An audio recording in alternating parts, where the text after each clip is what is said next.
Hello out there, YouTubers, and welcome to PE Slick Podcast. I'm your host, Matt here. Each week I'm going to bring you something different in terms of leadership, ministering, entertainment, book authoring, and much more. But before we begin each time, I'm going to be airing a classic throwback commercial from back in the 80s or 90s or 2000s for my personal liking. Stay tuned. No matter what Tori says, There's something we have to get out in the open. or what she does, I already had your fiance. Ross and I are in love. Blake is in denial. I have to trust Ross with my soul. Now, what will happen I slept with Tori. You lied to me. when she's forced to face the truth My whole life has been a lie! Did you understand that? on Guiding Light? Miss Lindsay's made herself perfectly clear. The role of Blake Thorpe is now being played by Elizabeth Keifer. And we're back, YouTubers. This is your host, Ranger Matt, and this week I'm talking with Miss Liz Keifer. Liz is a wonderful actress. You guys can remember her best as Blake Marla on The Guiding Light. She played from 92 until 2009 when the show ended. She was also on a handful of other TV shows like Happy Days, Cheers, One Life to Live, and I am thrilled to have her here today talking about her acting and what her current work is today. How are you doing, Liz? Hi, Matt. I'm great. I'm great. Happy to be here. I'm happy that you're here too. For many years, I've been watching The Guiding Light, and I interviewed Tina Sloan and Ron Raines. They played Lillian and Alan. I never knew, watching you guys for years. I'm interviewing y'all about y'all work. I'm mind blown. Oh, aren't they great? Oh, Tina and Ron are the best. I'm honored to be in their company. Really? Yeah. You know, my favorite thing that Ron used to do, and this is what I miss. Every time anybody's birthday, he would call you up on your home phone and sing happy birthday to you and leave it on your machine or a message for you. And we all know what an amazing voice Ron Rain has. Yeah. I mean, it's just, anyway, that just came up in my head just out of nowhere. I was like, I miss that. I miss being sung happy birthday to. Anyway. Yeah. They're both such gracious, wonderful people. Yeah. Everybody in Guiding Light was like that. Before we begin with anything, I just wanted to ask, recently we just lost Marge Ducey, who was Alexander Spalding. Is there anything you'd like to add about working with her? Oh, Marge? Yeah. She's just a class act. Marge was so lovely and strong and resilient and, she really, she went through a lot. And what I didn't realize so much when she had first shown up, her son had recently passed away. Oh. In his mid-30s, too. And at the time, I was single, I didn't have kids, I didn't even understand the depth of pain and grief that she was in. Right. And yet, she began this part to take over Alex. It was within that year. She was still grieving him. Now I have so much admiration for her. She just had the ability of taking all of that suffering and sorrow and turning it into art. She never complained. Yeah. Ever. She's really one of the strongest ladies I've ever worked with. And she's funny and generous and just loved her. Just loved her so much. So it was fun to watch her go to town playing Alex because she wasn't, she didn't have any of the negative qualities that Alex had, but she sure was feisty. She's a dame. Right. She was just a dame, and she's vixen from way back. So she definitely was. I bow to her. She's royalty. Yeah, I knew her when I first watched her. She actually went to All My Children, and I watched her on there, and she came back to Guiding Light. So, because at the time I was watching, Alex wasn't on the show, so I didn't know much about Alan's sister, and at the time, y'all brought on Joan Collins to play Alexandra. Oh, that's when you. Oh, wow. Okay, yeah, that was an interim. Yeah, she's a pisser too. Yeah, I do remember that. Joan Collins. Yeah. Yeah, and then Marge came back, and then later on, a friend of mine's grandmother, and I still have them today, she had a lot of soap apps from the 90s on tape. So I ended up watching a lot of Marge's work, and then I later myself started taping this show. I still got stuff on tape I haven't converted on YouTube yet from 2005 and '06 and everything else. So, she was a class act.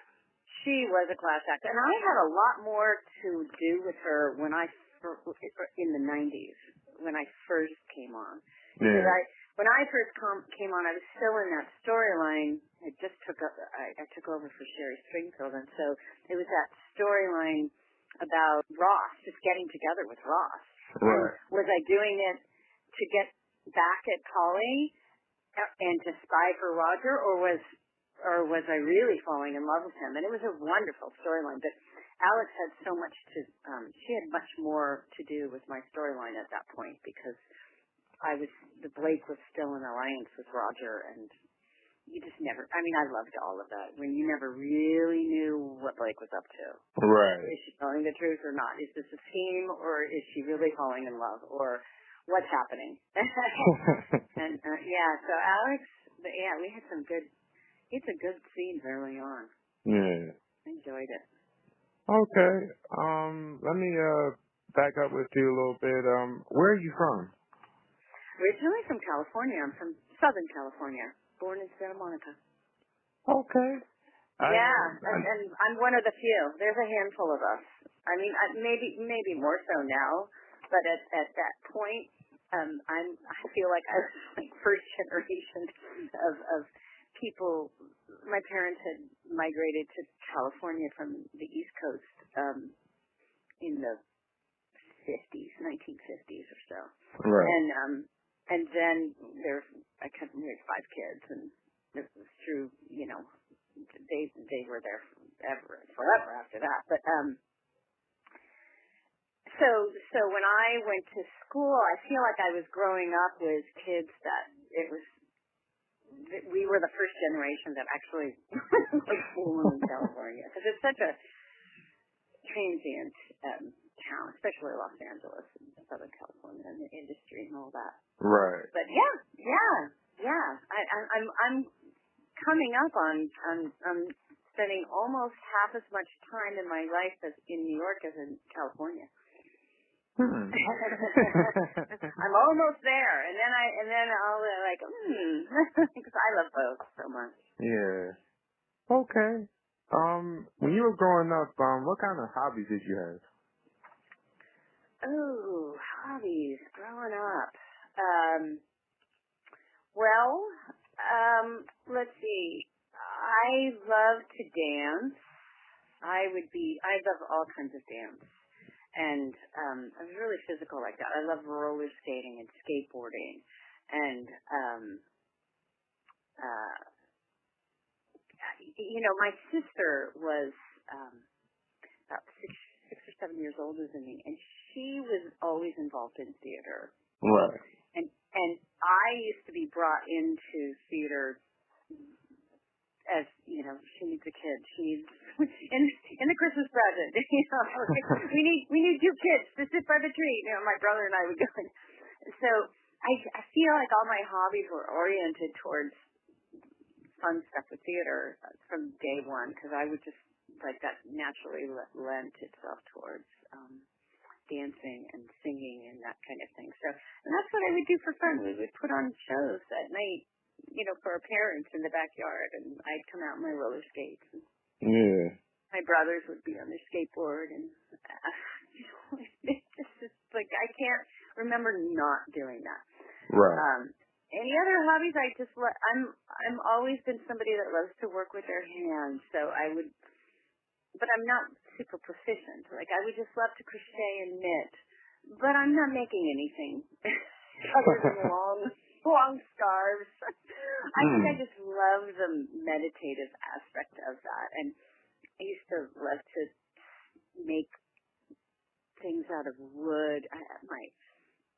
girlfriend and I used to do this all the time, where we'd saw blocks of wood and sand it down, paint them, and then hammer nails into them. Okay. But just a little bit, not all the way, just so Right. they stood up, and they created a design, and then take yarn and make designs out of this. You would just, I guess I was creating my own, what do they call those? I can't get the word. I'll come up with it in the middle of it. but it's like silly things like that. And then I would put them up, I'd hang them up on the wall, and they would be like, I had these hobbies that were very crafty. Yeah. You got something in common with my mother. She loves crocheting. It's been a while, but she used to put together some socks, and she made a T-shirt. I think she made a scarf as well. You know, y'all got something in common there. I think it settles to this day. It will settle my mind. Right. If I have something to do with my hands, the energy is getting expressed creatively, and I'm not going crazy in my mind. My mind isn't doing the monkey mind thing. Right. Yeah.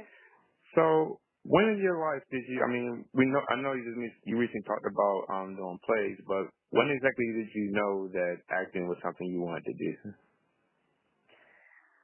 Oh gosh. Well, it started out with, I just wanted to do musical theater. Singing was, I think my entrance came through singing first, and then I'd be in all these singing groups, and I'd be on stage singing, and then it went into musical theater, and I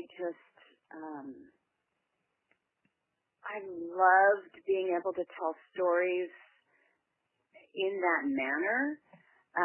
Where you're entertaining as well. You were singing and dancing and telling a story. Right. And then it's interesting, the acting where it purely went, I guess, it was in high school.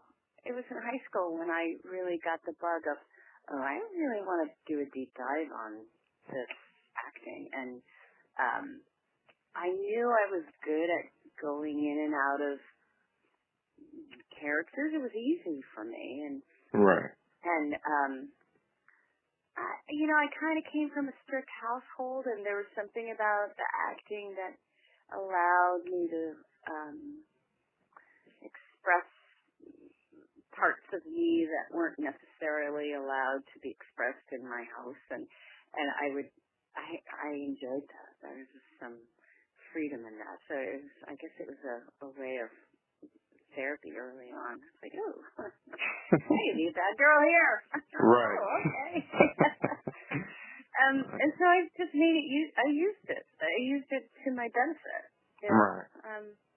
And it happened. It was, I was right there in Los Angeles, so it wasn't like I had to go far to tap into the industry. The industry was right there for me, and the doors opened fairly easily early on for me, and so I really learned on the spot as well. I mean, I learned by doing as well.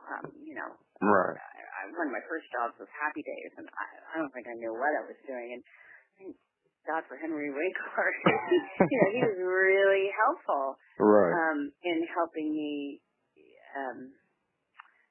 get out of my self-consciousness that I had. I was just a teenager. I was young, and I was self-conscious, and you can't be self-conscious as an actor. You actually need to be very present, Right. and be listening to other people. And so he used to distract me before I would have to go on to a scene, like in Arnold's or whatever. I remember I just did this one episode, and I remember it. And why are you talking to me? Why are you distracting me? Don't, and I realized later, oh, wow, he was keeping me present. Right. He was not going to allow me to, too far ahead of myself where I was just coming in and doing a forced reading of something. And so I learned that. I mean, that was a huge acting class for me. I learned that before I even went to an acting school. So it's kind of, but that's how it happened. I learned as I went. And that's, for film, too, is kind of have to. I mean, you have to get on set and then figure out, how do I do this with cameras and all this equipment? And I mean, you can't really read about it. You gotta do it, and then you get good at it, and then it becomes second nature. Yeah, I actually have a movie of you in it. You appeared in a Dallas movie. That was the early years. Oh my gosh, I sure did. That was so much fun. I'm a huge Dallas fan, so Are you? Yeah. What was I was Miss Ellie's sister-in-law. Oh, and I was the vixen. I was the bad girl. I'm the one that was playing around. She caught me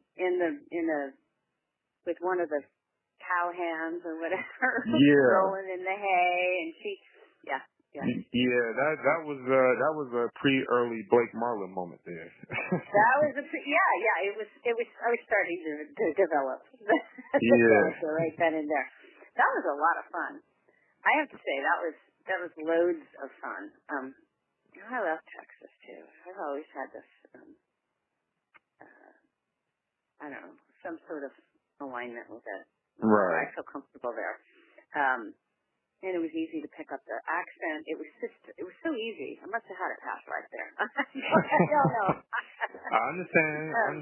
I got an uncle who lives out in Texas, and I recently said I wanted to go visit out there, and New York, of course. But yeah, I watched that movie. I have it on DVD, and I was like, hey, is that Liz Keifer from Guiding Light on the Dallas movie? Because, Dallas was my favorite show from SoapNet and CBS, and I actually met Patrick Duffy 3 years ago. Oh, wow. Yeah. Oh, I'd love to see that. I haven't seen that in forever. And it was a prequel. It was I love doing period pieces, too. So that's always fun.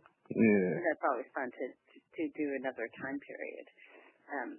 And to play these characters when they were young and foolish. Right. Yeah. My son goes to school now in Texas. He's in Houston, so I'm always like, of course you are. Of course you're going to go to school in Texas. My connection. Oh, man. Okay. You also did an episode of The Facts of Life, so I didn't know you was on there. Yeah. Yeah. I know. Too bad it wasn't with Marge. But it was at a different time. It was with George Clooney. Yeah, I played his girlfriend from high school. That it was now a high school reunion, and he was trying to impress, and yeah, something like that. Some big miss. Yeah, he was showing up, trying to bringing one of the girls, and they pretended they were a duchess or some sort of royalty in order to make him look good. Right. Something silly like that, but it was fun. Yeah. So before joining Guiding Light, you actually did some soap work before then. You was on One Life to Live as Connie O'Neill, and actually some of your episodes on there is on YouTube. I kind of looked at it, so I was like, Blake, really? Because it is, because I didn't know that you had did soap before Guiding Light. And I did a lot. Yeah. I did Young and the Restless first. Yeah. That was like in 1980. Young and the Restless for about a year. And then I did One Life to Live. I went out to New York and did One Life to Live for about a year and a half or so, 2 years maybe. I'm not quite sure. It was on and off at the end. Right. That was Connie O'Neill. That was the three sisters. That was fun. Yeah, the O'Neill family. The O'Neills. Yeah. That was good. And then they turned them all around and recast them, and they became different characters, kind of, so to speak. Yeah. But it was. I really enjoyed it. That was fun. Kristen Vigard played my sister there, and she was from Guiding Light.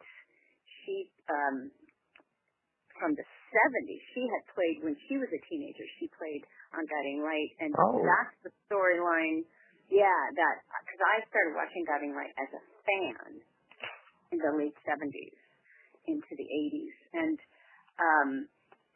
when Kristen Vigard was on it, it was, I can't believe I'm going to... She was Morgan, right?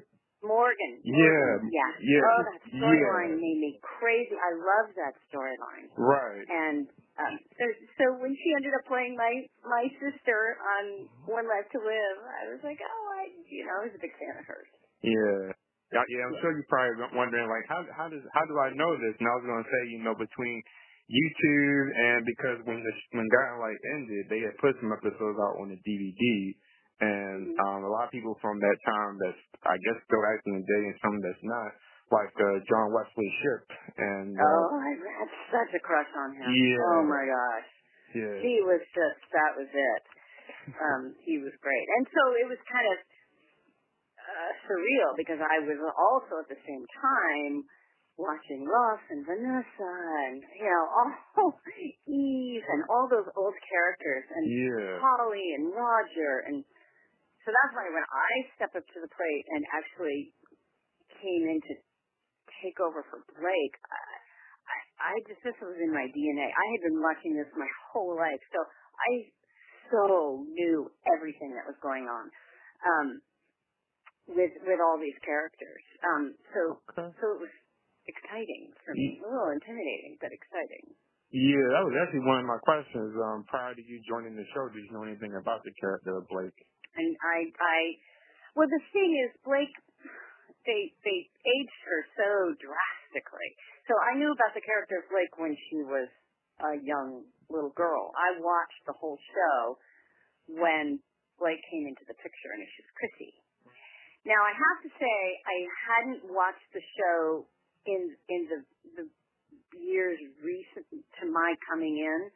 Right. Like, I hadn't watched the show with Blake as an adult, like when Elizabeth Dennehy came in. I had to go back and see all that. But I knew Ross, and I knew Holly, and I knew Roger, and I knew all the veteran characters.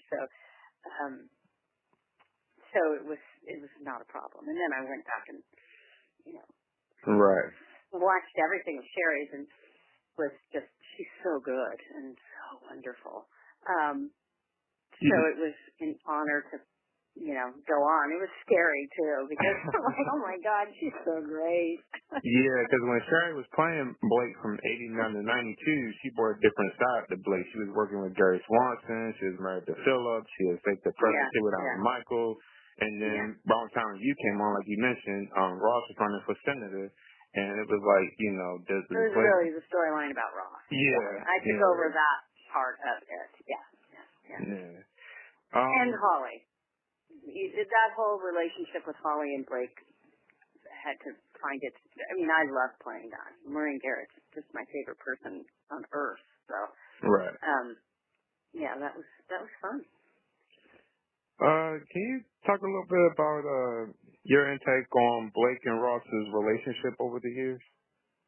From the moment you came on until Jerry left? Well, I think that it was what Blake started out, and it was kind of a perfect timing and transition because Sherry played the role up until the point where Blake was just trying to get back at Holly.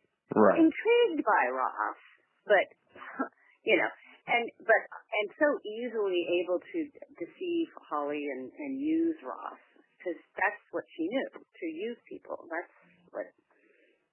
how she's Roger's daughter, and she was always looking for Roger's love and approval, and if it meant doing bad things, of course, one of those things. And then when I came in, it was in the transition of, wait a minute, I'm actually feeling something here. Right. What do I do? And then, the roller coaster of, wait a second, this can't be for real. And then Ross feeling something for Blake. It's like in the beginning they really completed each other in that way. Blake just brought out life in him and passion for life and spontaneity and that essence that he didn't allow himself to have. Right. And then, of course, Ross created structure and safety and security and love and worthiness.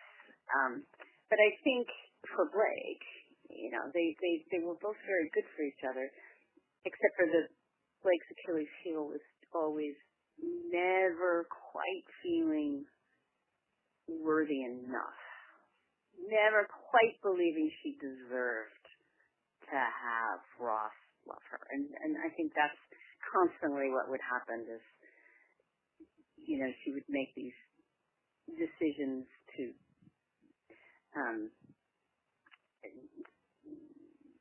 spoil, ruin. Whenever it's starting to get good, it's like, this can't be right. The other shoe has to drop, so I'm going to drop it first. Right. She just did not want to be left. And so I'll do it first. And she would go back into her old way of moving through life and using people and just doing that kind of thing. So, I mean, it was just so fascinating to play because it was great. And she was so many different people. And so, but Ross and Blake were they were fabulous together. And I know that the fans loved them together because it just made you feel like safe and this humanity. Ross was just, very adoring. What an amazing actor. And he was just so generous and so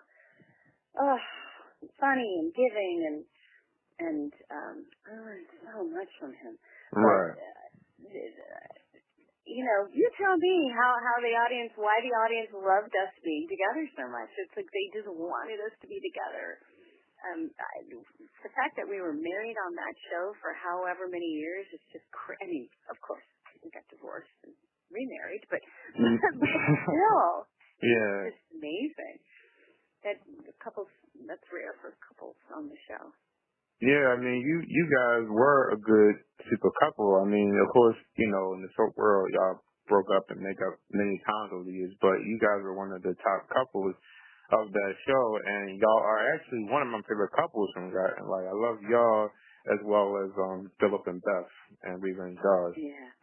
But yeah. Blake thank you. Blake and Ross was really a good symbol. I mean, I know it was kind of that question because Ross was a little older than Blake, but y'all, I loved y'all structure, and y'all had good acting as well, and there was a lot of great storylines y'all had over the years. When I first watched the show, one of the storylines y'all had going on at that time was Ross was having an affair with someone named Carrie. Oh, not Terry, Tori. Yeah, Tori, yeah. Tori. Yeah. Oh, yeah. He kind of went through Yeah, we each had to, yeah. Was that before or after Ben? That was after Ben. Yeah. That affair with his brother Ben. Yeah, that was in 2002 when he was, Ross was her he was professor Keifer, or something. Right? Yeah. Yeah, she was a great girl. I mean, in real life, she tormented Blake. Tori did. I just remember being locked up in a cell. Like, she had me prisoner at one point. Yeah. And I remember one scene. One of my favorite scenes was our director Joanne said, "I'm just going to have you do yoga this entire scene, and so you're just going to be in your yoga and your meditation." So you're not even listen to her. And I loved that. This is great. Yeah. Juicy. Yeah. What was it like working with Hunt Block, who was Ben Warren? Oh, Hunt. He's a great actor. Yeah. He's good. He was really good. He was it was great. We had issues in the beginning, not between us, but the fact that I was pregnant in real life when that storyline went down was a little rough because it was supposed to be this mad, passionate affair, and that was a challenge because in real life I am becoming a mother for the first time, and we're hiding it, and I remember the storyline was rushed. Like it was supposed to be like 4 months later than it really was, but because another storyline was suddenly botched, it was suddenly like, no, we're not going to do it. We're just going to start this Blake and Ben storyline sooner. Right. It was a little tough because of my physical condition, as well as there wasn't a lot of lead up as to why this was happening. And so we had to scramble to really create a reality, for why this would suddenly start to happen. So we had to go do that together. Yeah, that was an interesting love triangle, especially when Ross accidentally shot Blake and she was in a wheelchair. And oh my God, I forgot about that. Yeah, that was in '98. That's right. Yeah. I got a good memory for some reason of that. You're good. Yeah. I went through so much trouble. If Blake dies, I will fry you. I swear to you, you will. Don't even try. Why? You rapist! I'm gonna see to it that you rot lunatic! Anything to add about working with Frank Grillo or Marshall Hillard, who was Hart Jessup, Blake's brother? Oh, wow. Oh, yeah. Frank. Wow. Frank was a great. I remember mostly Frank because I worked more with Frank because Marshall was there in the very beginning, and I remember he took over for an actor named Sean McDormand, who took over for Leonard Stubbs, who was in an accident. Leonard had an accident. That happened when I first came on the show. Right. That was just so tragic.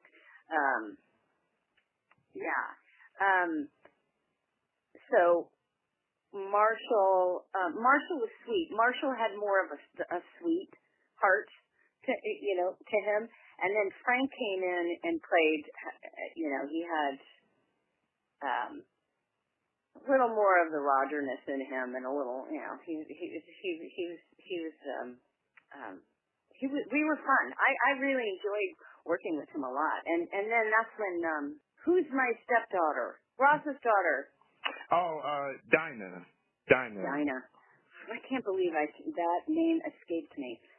That trial was great. I loved working with Frank and the whole Dinah.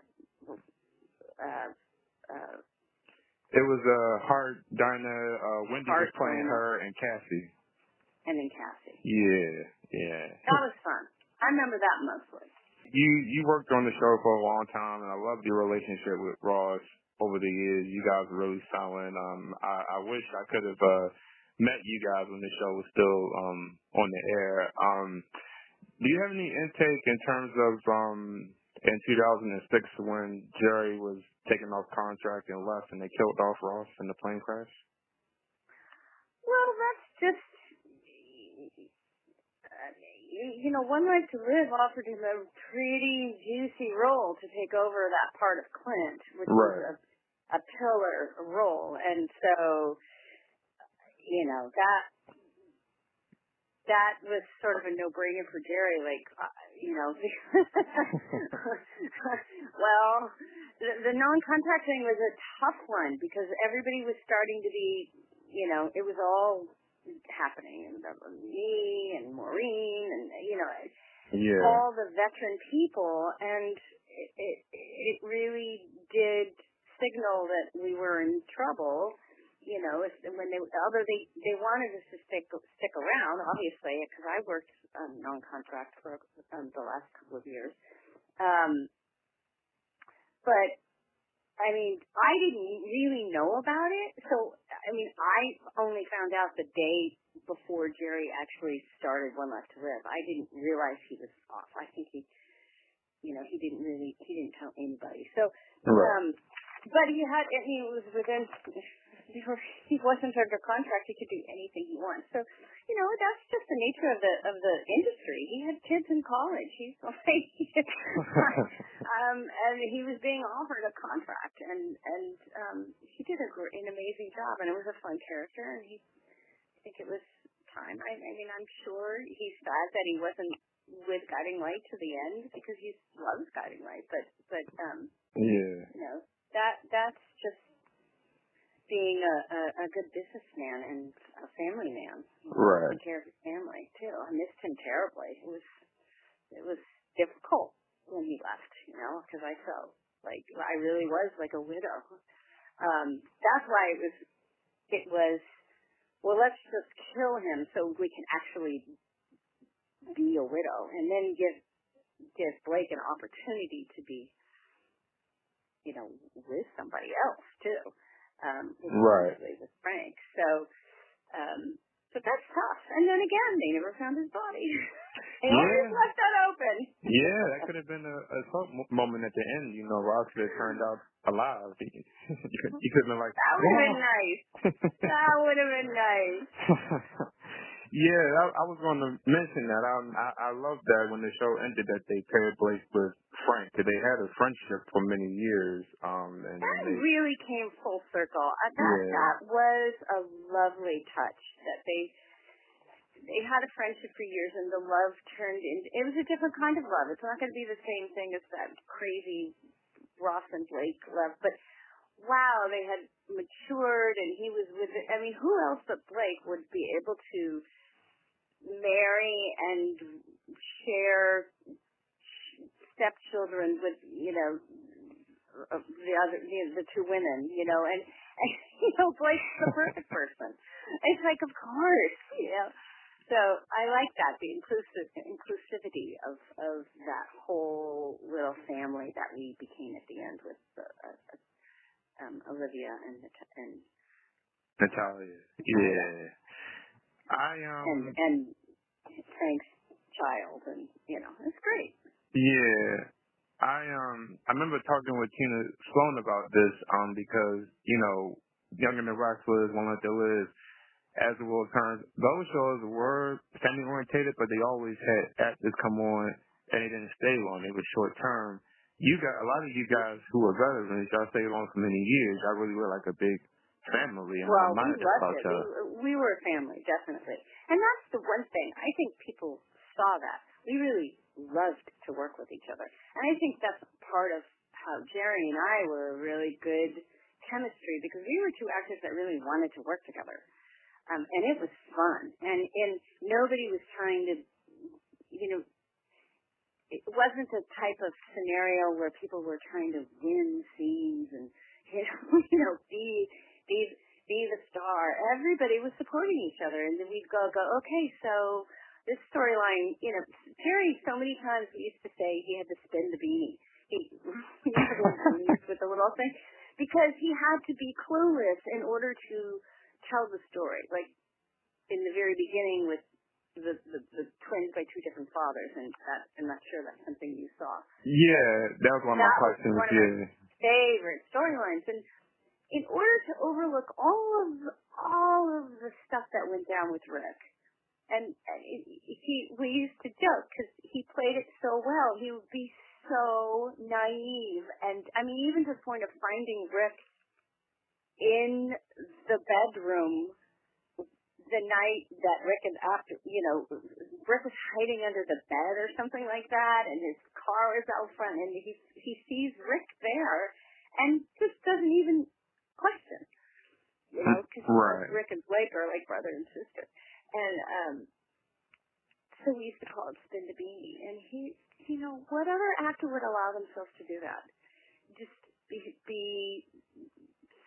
stupid stupid about something or not see something. And he played it, he didn't come off as being stupid. He played it as authentically believing the story that he believed, which is, Rick and Blake were just brother and sister. And even if they were in bed together, they were like just brother and sister. Right. So I'm grateful for the actors. We had really strong actors that truly supported each other and were in service to the story. Oh, absolutely. As opposed to in service to themselves. And I've been on other shows where people are more in service to themselves than they are to the group, and it's not as fun. Not as pleasant. Yeah. I gotta say though, 'cause like I said, I watched the show since 2000. I watched you guys for a long time. I actually was surprised when they took you off contract in 2003. I figured you would have stayed on contract till the very end. I know when you're recurring. Yeah, you and me both. When you're recurring, you don't come on as much. Yeah. Yeah, well, it's interesting. That led to me learning a lot. I have to say, anyway, because I had to go through, I chose to stay and endure it and use me when they needed me, and I had to find a way to. I went full circle from feeling like nothing and worthless and so small to turning that around and finding my power again, and actually it's what I do now. I mean, as well as act, I continue to act, and I'm still, it's always going to be my first love, but I work as an empowerment coach, and I help people find their power, and it's all this beautiful, wonderful life coaching skills, but I discovered it because of that scenario, being taken off contract and having to endure continuing to work there with a change of status. And I gained so much strength of character and clarity that by the time that the show actually did go off the air, I wasn't as wrecked as one might need to be, because it was no longer the source of my power. So it's an interesting thing. Sometimes you have to look back and go, best thing that ever happened to me was they took me off contract, because it led to some really, really deep work that I'm doing today. Right. And, and in fact, I'm starting my own podcast, and it's called Let's All Feel Better. And it will be out in about a month, like maybe the end of February of 2020. And it's about the power of story. And I talk about that story of Guiding Right and what I learned when I was taken off contract. So it's actually a huge milestone in my life. Okay. Yeah. That was part of my questions. What is your plans in 2020? Do you have plans to write a book? Ooh. Blake did it once. Yeah, Blake did. Yeah. Oh, she wrote a good one. In fact, and I just received Tina Sloan's book in the mail today. So yeah, I should get on the bandwagon. I don't have immediate plans to write a book, but I can tell you that there probably is one in my future, but it's not in 2020. 2020 is going to be the year of my podcast. And I'm going to get rolling with that one first, and we're filming it too, so it's going to be on YouTube. And I'm very excited about it, because it's about helping people to feel better and sharing stories, and it's juicy conversations. So, right. But the book thing, for the first time in my life, I'm actually seeing myself writing a book. I never saw myself before. But I'm actually starting to go, oh, wait, I can see myself do that. And that's always the first step.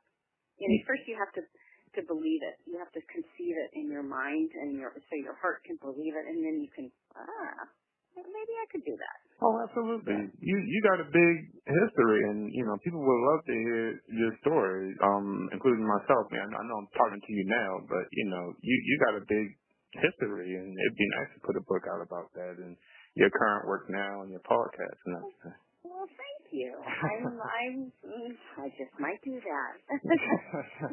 Friends. Oh, of course, of course. You are such a good writer.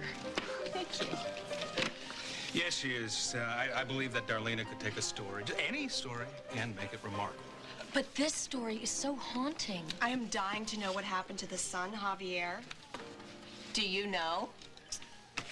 You'll find out in the sequel. Oh, can you give us even just a little hint? Oh, don't worry, you won't be disappointed.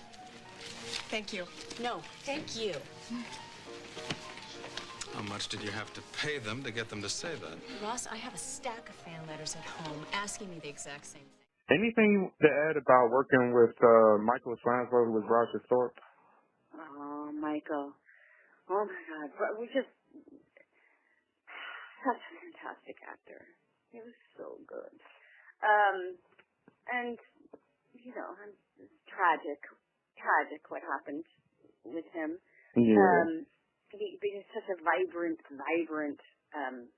person and character, and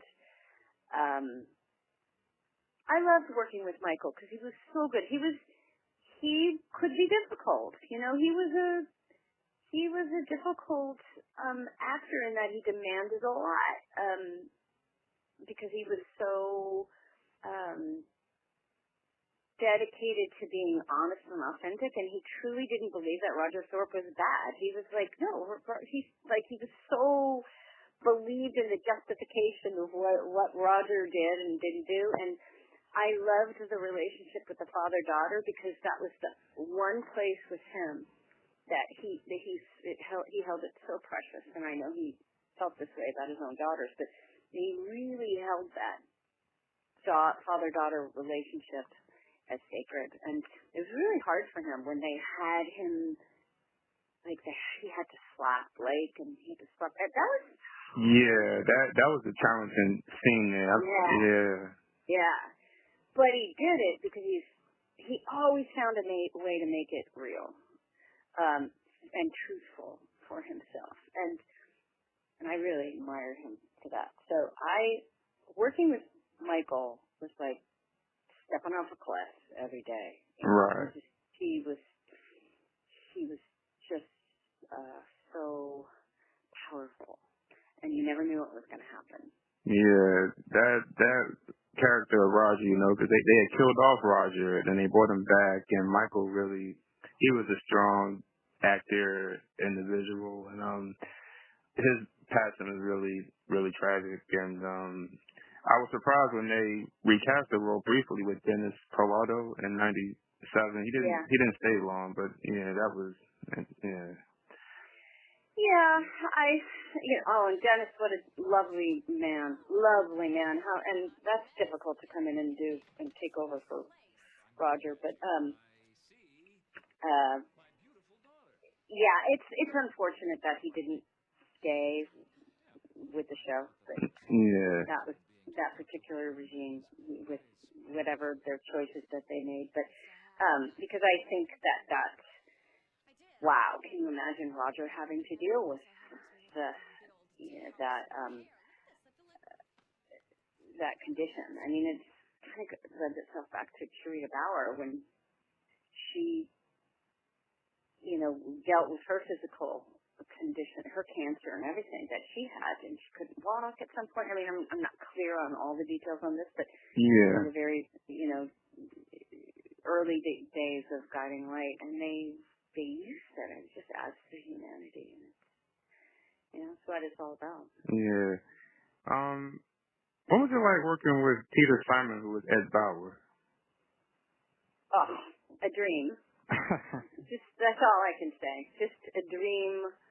Peter Simon and Jerry Verdorn were roommates, dressing room roommates, and it was the best time ever because we had all these. Peter Simon and Jerry were roommates, and then Grant and Michael were roommates. And between those two rooms, that was just the biggest party ever. In a wonderful, just humorous, way. We used to pretend we were Peter Simon and Jerry. They had a long couch, and everybody wanted to hang out in their dressing room, and we would pretend it was the Tonight Show, because it would be like, okay, you're going to be the guest for today. You get to sit on the couch and talk to the host.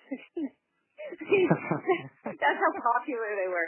But Peter, I always say that Peter was the best listener I've ever experienced. I mean, if you look at any of his scenes, they cut to Peter, and the way he can listen, Right.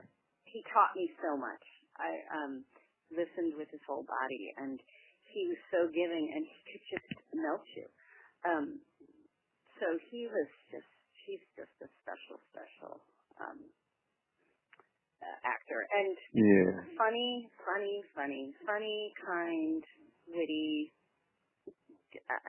Those men were we were the best men ever. Right. On that show. y'all did, and I was so happy that they brought Peter back towards the end of the show in 2009. Y'all had a good working group of people. Justin Deeds, who was Buzz Cooper, another good person. Justin. Yeah.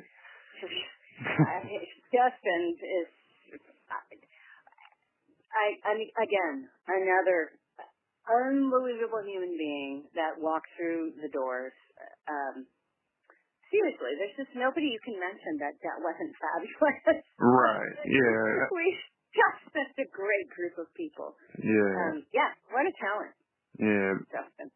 I love Blake's friendship with Harley as well, Beth Ellis. Y'all had a cool comedy friendship. I thought that was super strong, and we really loved working together. I liked the strength of that friendship. It was good, and we enjoyed our time together. Yeah. I agree. Now, he wasn't on in the 2000s, but he was a strong actor on your show in the 90s. Rick Hurst as Alan Michael Spaulding. Amazing. I love Rick. He's another one of those. You never know what's going to happen with him. He was just so spontaneous and exciting and filled with energy and a really disciplined worker, which I love. I love people who love to rehearse and want to get out there and play. So sometimes if you have to rehearse enough so it's just in your body, so you can go out there and forget about it and just play. And he was a good one for that. Rick was a joy. Just fun to get, Blake and Rick to get drunk together and pretend drunk on camera. It was fun. Yeah. I know earlier we were talking about you working with Maureen. I mean, in a lot of ways, you two were like sisters / mother and daughter in real life. Yeah. I guess y'all worked so well together over the years. Even when they brought Maureen back in the last year, y'all had a tight bond, mother-daughter bond. I love that about y'all too. Yeah, I that was just came naturally, and it wasn't always written. It was written prior to my coming in and playing Blake as it being so disconnected and at odds with each other. And when we got together, there was a heart there that was underneath it. Even though we wanted to hate each other, there was something like we kept that alive but I still love you. You're still my brother. And being able to play all those different levels was just what a treat. But it takes a really, really talented actor like her to hold space for all of that, and she did it so brilliantly. Yeah, her scenes with Michael and you and Jerry, even in the nursery rhyme stalker storyline in 1999. That yeah. Oh, yeah. She could just play anything. But my favorite thing about Maureen is that she would never allow herself to have the egg at the end of the scene. There's always one actor that the camera's going to stay on, and we call it, you get the egg.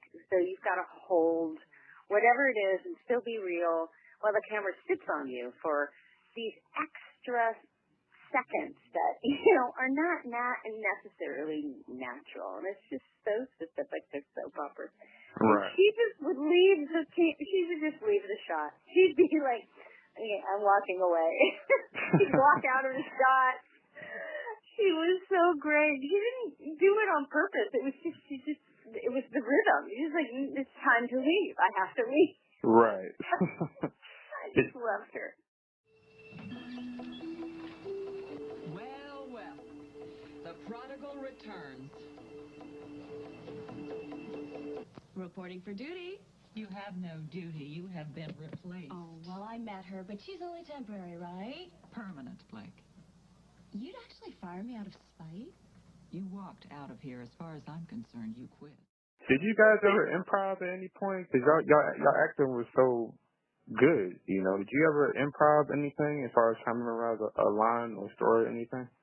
You know, honestly, no, not really. I mean, only if we absolutely had to. If, say, we went up and we really went up, they would prefer that you try to get yourself out of it. As long as you, it was important to make sure that you gave the correct cue to the next person, the last thing you said, because the camera guys needed to know what you were going to say, because they have certain cues when they're going to be on you and or on someone else and that kind of thing. So, so Jerry and I rewrote a lot of stuff with the permission of the writers. Like we would get scenes and they would just they'd go on for too long, or we just knew, like, we could edit it and maybe rewrite certain things that we knew would hit it better, and we'd be really good. And then we'd always show it to them and say, "Can we do this?" And then they would always say yes. And after a while, they just knew, like, we were going to do that. So it was. It was not improv. It was. Sometimes we put things into our own words. But it was always rehearsed. I mean, Jerry was a consummate person. My ribs. Where are my ribs?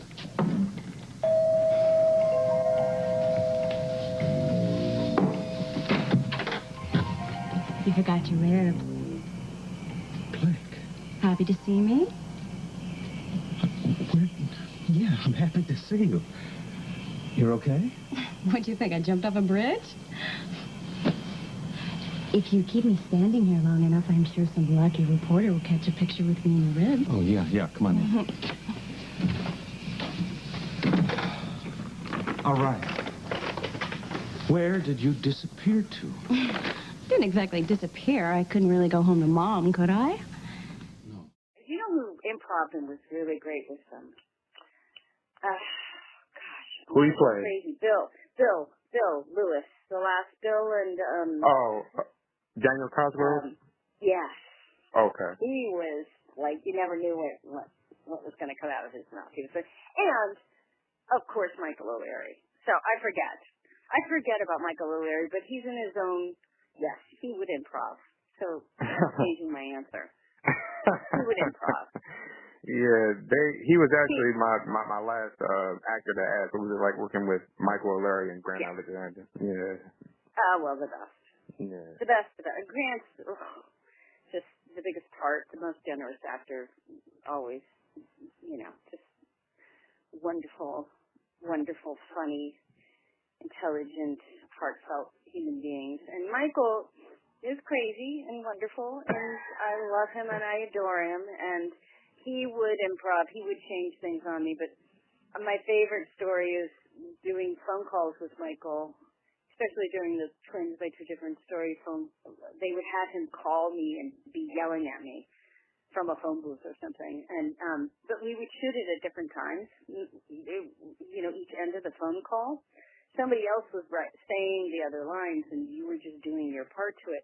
And if Michael ever recorded his part first, he would go off script like crazy in the middle of the phone call, and then they'd have to write it all down because they have to write down what exactly he said.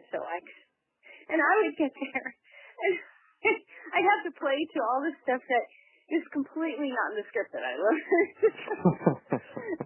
But that's just Michael. He can't help it. Yeah. And he's good at it too. Yeah, and those two had a dynamic relationship that's buddies, Philip and Rick, over the years and off screen as well. Yeah.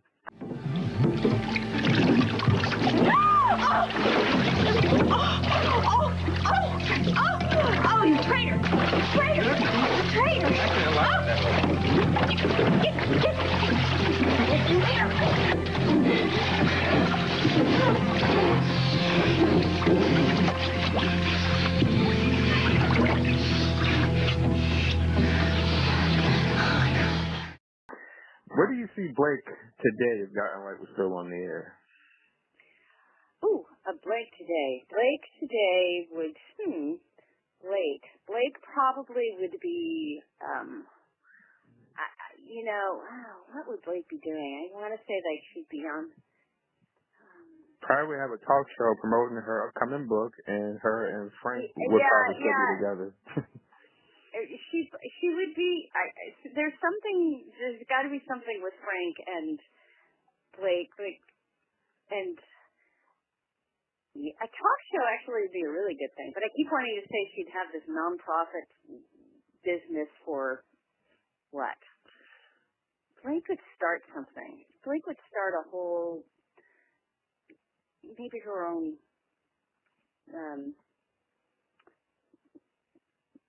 I don't know, her own channel. It's a good question where Blake would be. Yeah, I've often thought about that because, when soaps, like when you guys end, unless y'all go on another show, we don't hear or see from y'all as much. And then, you would think, what would the character be doing? Cause I know people will be trying to talk about, is Guy like going to come back on the air? Will it come back online? Like all my children will like to live there briefly. Yeah. Yeah.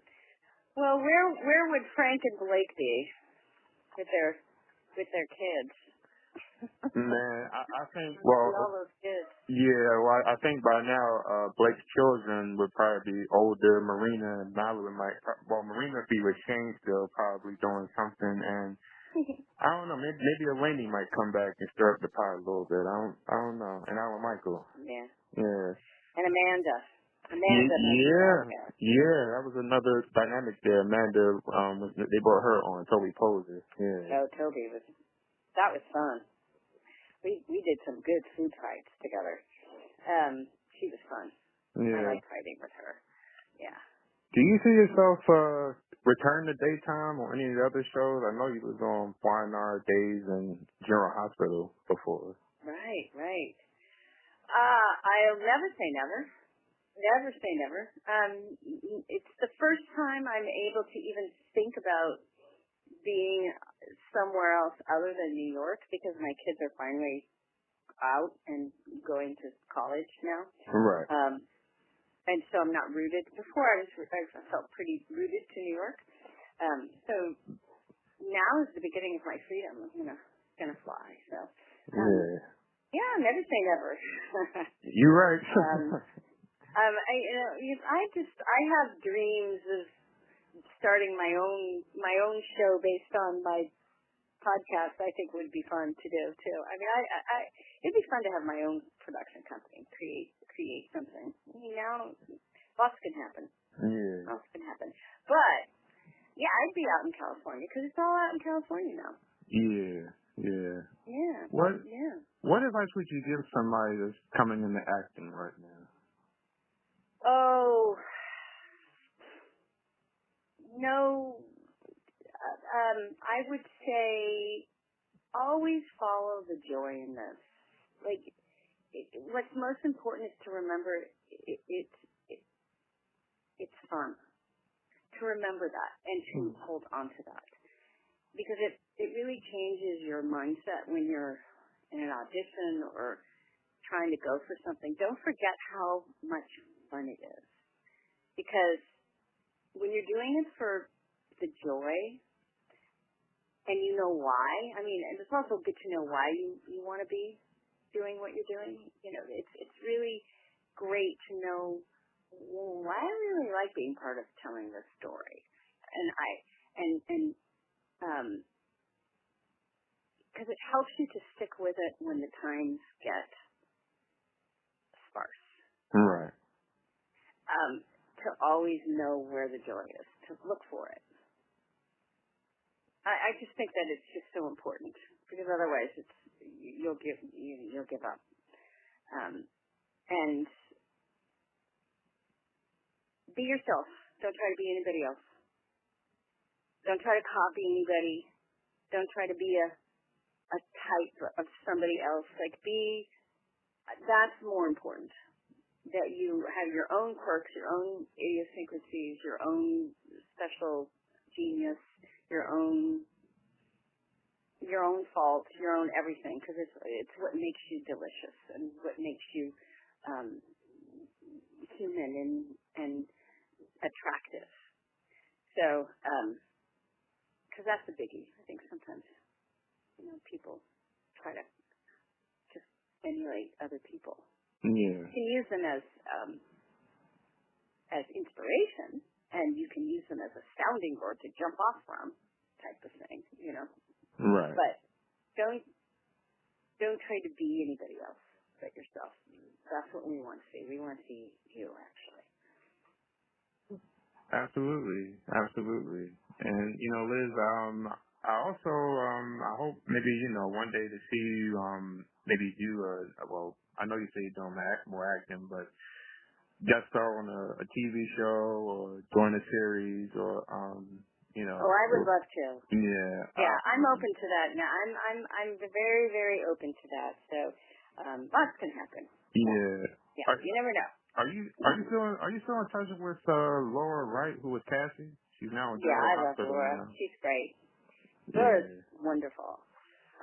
She's also she was so great. She was part of so many different little triangles with me. She's a great gal. Love her. I see her on social media. I don't really see her. She's out in California, but we ping each other back and forth. I love the stuff that she's doing. She's got great messages, and I love all with Wes. That whole little dream-like relationship is so great because I remember Wes from way back when. Yeah, he was Olivia's brother, Sam Spencer. Yeah. So I'm really happy for her. Yeah. I remember I asked you about Beth, and he was working with Beth Ellers and Blake and Harley, and I remember you had a friendship with Cassie as well, and Laura was Cassie, and then Nicole Forster was Cassie. Yeah, that just came up at last minute. Right. And then Ivana, right, too. Yeah, Mel. Yeah. That was fantastic. You guys were like the Charlie's Angels Golden Girls. Right. We stayed done more with that. That was fun. Yeah. Any plans to be a singer at any point? I'm sure you could release an album, singing album. Most of my singing's done on stage within the context of musicals right now. I've done several. I've done a lot of theater in the last couple of years, and I just did Nonsense, which was hysterical, and I did Steel Magnolias prior to that, and I did the Music Band and Company. I've just done a boatload of theater, but yeah, that's probably where it's gonna stay. But you never know. I never say never. Right. Never can, because you never know. You're right.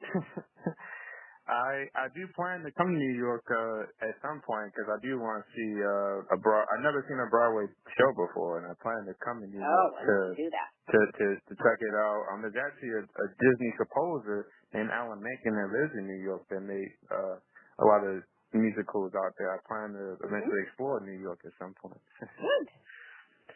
Yeah. Great place. Liz, I appreciate you taking the time to be a part of my podcast and coming on, sharing a lot of great memories. Who knows? Maybe one day somebody might create a soap opera again and put it on TV or the internet. And I know you was on Crystal Chappelle's show. Dennis, Yeah. Yeah. Who knows? I'm happy. I'm happy to play a part in a new show that's being spearheaded. Yeah. Thank you for taking time to be a part of my podcast. It was great talking with you, and guys, we'll be back in just a moment after this commercial break. Blake's plan to ice her competition. You can't leave me. I'll freeze to death. Has taken a tragic turn. Get an ambulance now!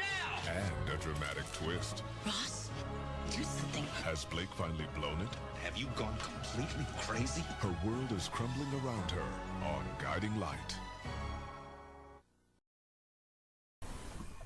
Well, YouTubers, it's been a lot of fun. Thank you for tuning in this week for P.E. Slick Podcast. I'm your host, Ranger Matt, signing off. Until next time, you have a good night now. See ya.